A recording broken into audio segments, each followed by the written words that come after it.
So for my scenario, I have to do shoulder flexion, active range of motion, an internal rotation MMT, and a scapular abduction MMT. So the first thing we're going to do is the shoulder flexion, active range of motion. So first thing first, I'm going to see if you're able to do this. All right, perfect. So then I'm going to measure from putting the fulcrum at the greater tubercle, the stable arm parallel to the mid-axillary, kind of just aligned to the thorax. And then I'm going to move the moving arm so that it moves with the lateral epicondyle of the humerus. So, I'm going to have you put your sleeve up okay? Okay. So first we'll palpate for the greater tubercle.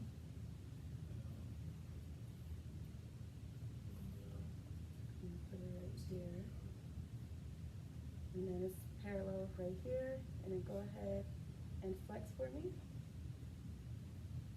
And then so the greater tubercle will move, so you kind of have to guess where it's at. And so you will read it after that. And I got 162, or 158, which is within normal range. All right, so then we're going to do test for internal rotation.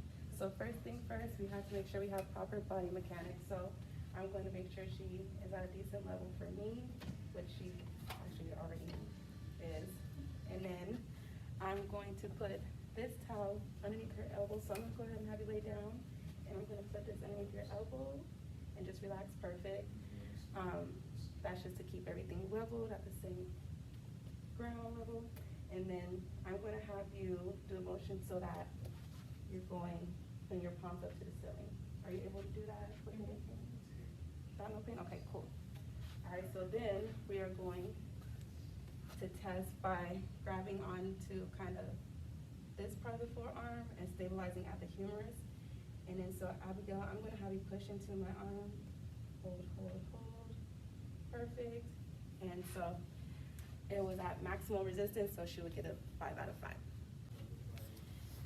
All right, so if Abigail wasn't to have a grade 5 or a 3 to 5 MMT for 0 to 2, we would have her on the edge, and so that her arm is a pendulum, and we're gonna have her turn her arm inwards so that it goes backwards.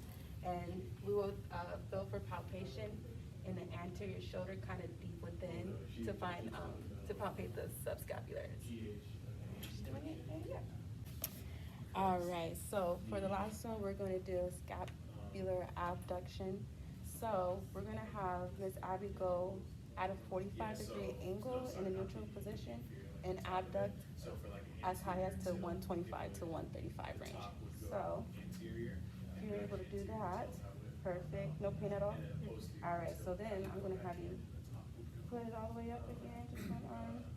I'm gonna apply resistance right here. I'm gonna push on the superior or the proximal part of the elbow. And then I'm also gonna push so that it goes into downward rotation. So on the count of 3, I'm gonna push and try to punch forward, okay? 1, 2, 3. All right, so Miss Abby would get a 5 out of 5 because it's at maximal resistance and it was. All right, and let's say Abigail wasn't able to do abduction and upward rotation. For 0 to 2, we are going to place a towel underneath. And so the movement, I would kind of call it as, is kind of like a punching. So I would have her punch her shoulder forward and out to slide against. And then I would palpate the serratus anterior as she does it to see if I feel contraction.